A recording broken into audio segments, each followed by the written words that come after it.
Pour commencer, 80% des handicaps sont invisibles. Et même si j'ai l'impression de l'entendre constamment, ça reste quand même abstrait pour beaucoup de gens. Et il y a deux genres de personnes. Ceux qui vont s'intéresser au sujet et qui vont se renseigner, et ceux qui vont continuer à se fier à leurs propres croyances et qui vont s'en contrefiche.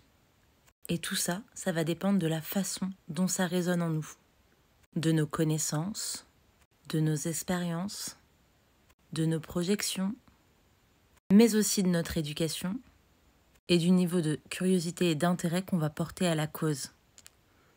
Tu auras toujours ces deux genres de mêmes personnes, ceux qui vont avoir du mépris pour toi et ceux qui vont avoir de la tolérance.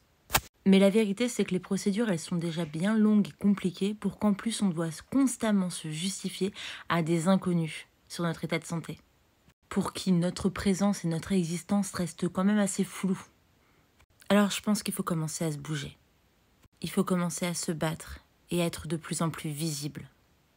Il ne faut plus avoir peur de gêner les autres en utilisant nos droits. Car figure-toi en fait que le silence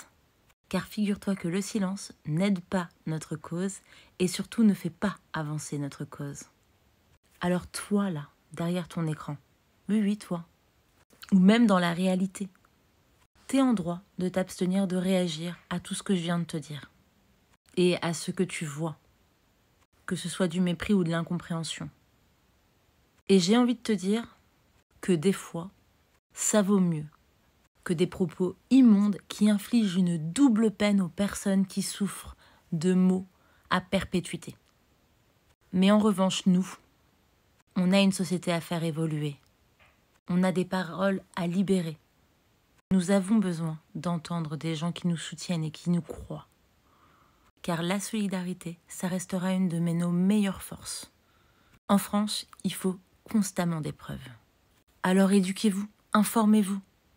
Nous sommes 12 millions d'handicapés et 9 millions sont en handicap invisible.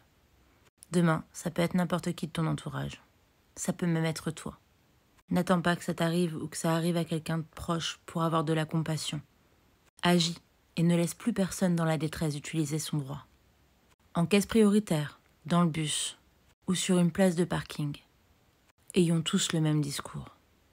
Si tu prends ma place, tu prends mon handicap.